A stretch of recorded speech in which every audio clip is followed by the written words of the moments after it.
नमस्कार, ये आकाशवाणी है। अभी आप राइनोमी से समाचार सुनेंगे।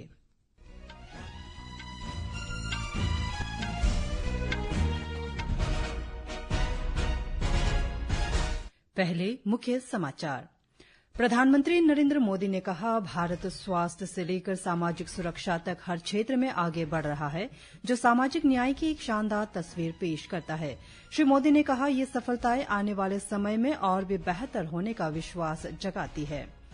आकाशवाणी से मन की बात कार्यक्रम में प्रधानमंत्री ने विश्व स्वास्थ्य संगठन द्वारा भारत को ट्रैकोमा मुक्त घोषित किए जाने का श्रेय स्वच्छ भारत और जल जीवन मिशन जैसी योजनाओं की सफलता को दिया। श्री मोदी ने कहा, देश में आपातकाल लगाने वालों ने न केवल संविधान की हत्या की, बल्कि उनका इरादा न्यायपालिका को भी अपना गुलाम बनाए रखने का था। ओडिशा के पुरी में श्री गुंडिचा मंदिर के पास रथ यात्रा के दौरान भगदड़ में 3 लोगों की मृत्यु और आयोवा में आयुष शेट्टी तथा तन्वी शर्मा अमेरिकी ओपन बैडमिंटन टूर्नामेंट के सिंगल्स फाइनल में पहुंचे। अब समाचार विस्तार से। प्रधानमंत्री नरेंद्र मोदी ने कहा है कि स्वास्थ्य से लेकर सामाजिक सुरक्षा तक देश सभी क्षेत्रों में तेजी से आगे बढ़ रहा है। आकाशवाणी से आज मन की बात कार्यक्रम में श्री मोदी ने कहा कि आज देश की जनता किसी न किसी प्रकार की सामाजिक सुरक्षा का लाभ ले रही है। उन्होंने अंतर्राष्ट्रीय श्रम संगठन की एक रिपोर्ट का उल्लेख किया, जिसमें कहा गया है कि देश की 64% से ज्यादा आबादी को किसी न किसी सामाजिक सुरक्षा का लाभ मिल रहा है। भारत में स्वास्थ्य से लेकर सामाजिक सुरक्षा तक हर क्षेत्र में देश सेचुरेशन की भावना से आगे बढ़ रहा है। ये सामाजिक न्याय की भी उत्तम तस्वीर है।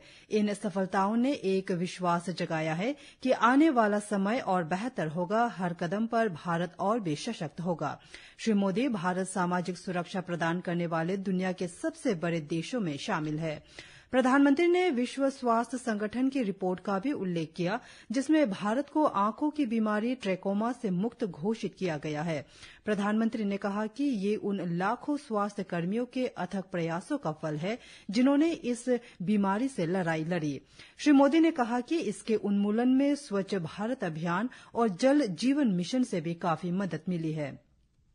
उन्होंने कहा कि इस उपलब्धि से देश में सामाजिक न्याय मजबूत हुआ है। आपातकाल का उल्लेख करते हुए प्रधानमंत्री ने कहा कि जन भागीदारी से बड़े संकटों का मुकाबला किया जा सकता है।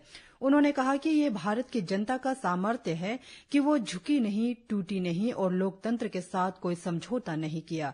प्रधानमंत्री ने कहा कि आपातकाल लगाने वालों ने न सिर्फ संविधान की हत्या की, बल्कि उनका इरादा न्यायपालिका को भी गुलाम बनाने का था।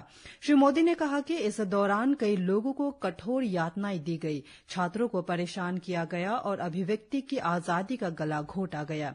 उन्होंने कहा कि कुछ ही दिन पूर्व आपातकाल थोपे जाने के 50 वर्ष पूरे हुए और देशवासियों ने इसे संविधान हत्या दिवस के रूप में मनाया।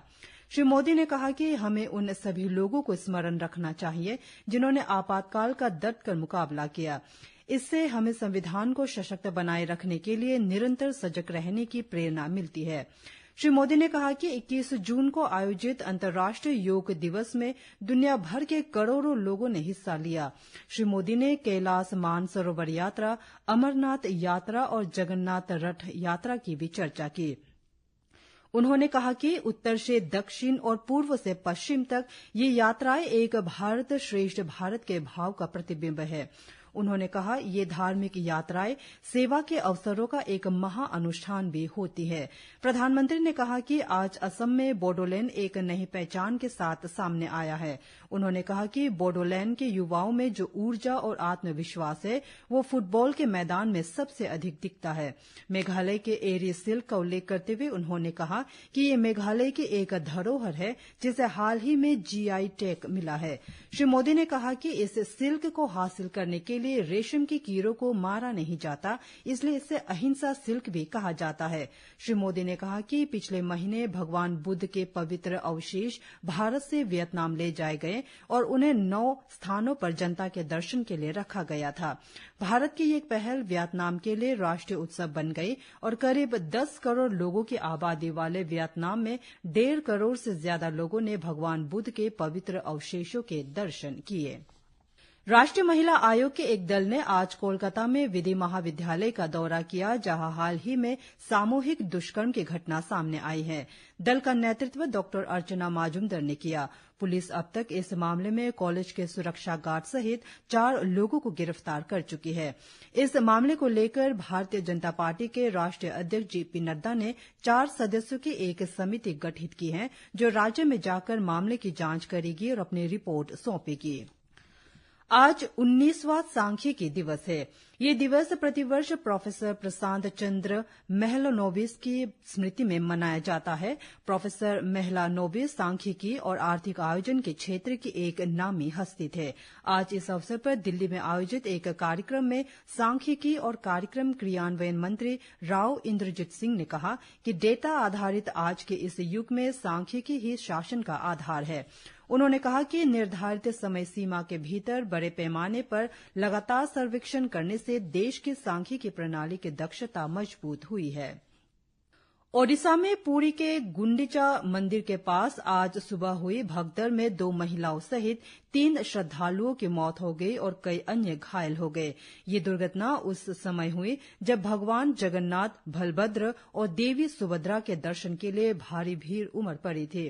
भीड़ को नियंत्रित करने के लिए पुलिस कर्मियों की कमी को भगदड़ का कारण बताया जा रहा है। ओडिशा के मुख्यमंत्री मोहन चरण मांझी ने श्रद्धालुओं की मौत पर गहरा शोक व्यक्त किया है। राज्य सरकार ने प्रत्येक मृतक के परिजन को 25 लाख रुपए की अनुग्रह राशि देने की घोषणा की है। इस बीच ओडिशा सरकार ने घटना के बाद पुरी के जिला मजिस्ट्रेट और पुलिस अधीक्षक को स्थानांतरित कर दिया है और घटना की जांच के आदेश दिए हैं। उत्तराखंड के उत्तरकाशी में बड़कोट तहसील में सिलाई बैंड के पास बादल फटने से एक निर्माणाधीन स्थल पर 9 मजदूर लापता हो गए हैं। राज्य आपदा राहत बल, पुलिस और राजस्व विभाग की टीमें राहत और बचाव कार्य में जुटी है। हमारे संवाददाता ने बताया है कि पिछली रात से हो रही मूसलाधार बारिश के कारण राज्य के विभिन्न हिस्सों में सामान्य जनजीवन प्रभावित है। दक्षिण पश्चिम मानसून आज राजस्थान, पश्चिम उत्तर प्रदेश और हरियाणा सहित दिल्ली में पहुंच गया है। मौसम विभाग के अनुसार मानसून सामान्य तिथि से 9 दिन पहले इस बार पूरे देश में पहुंच गया। बंगाल की खाड़ी के उत्तर पश्चिमी भाग तथा उससे सटे पश्चिम बंगाल और बांग्लादेश के तटों पर निम्न दबाव का क्षेत्र बना हुआ है। इससे बने चक्रवात के अगले 2 दिनों के दौरान उत्तर ओडिशा, गांगेय, पश्चिम बंगाल और झारखंड से होते हुए धीरे धीरे उत्तर पश्चिम की ओर बढ़ने की संभावना है। रूस ने यूक्रेन पर कल रात सबसे बड़ा हवाई हमला किया। इस हमले में सैकड़ों ड्रोन, क्रूज और बैलिस्टिक मिसाइलों का इस्तेमाल किया गया, जिससे जानमाल का नुकसान हुआ है। यूक्रेन ने हमले की पुष्टि करते हुए कहा है कि इन हमलों में 6 लोग घायल हुए हैं। रूस ने यूक्रेन पर 477 ड्रोन और विभिन्न प्रकार की 60 मिसाइलें दागी, जबकि यूक्रेन की सेना ने 211 ड्रोन और 38 मिसाइलों को नष्ट कर दिया। यूक्रेन के 6 स्थानों पर ये हवाई हमले हुए।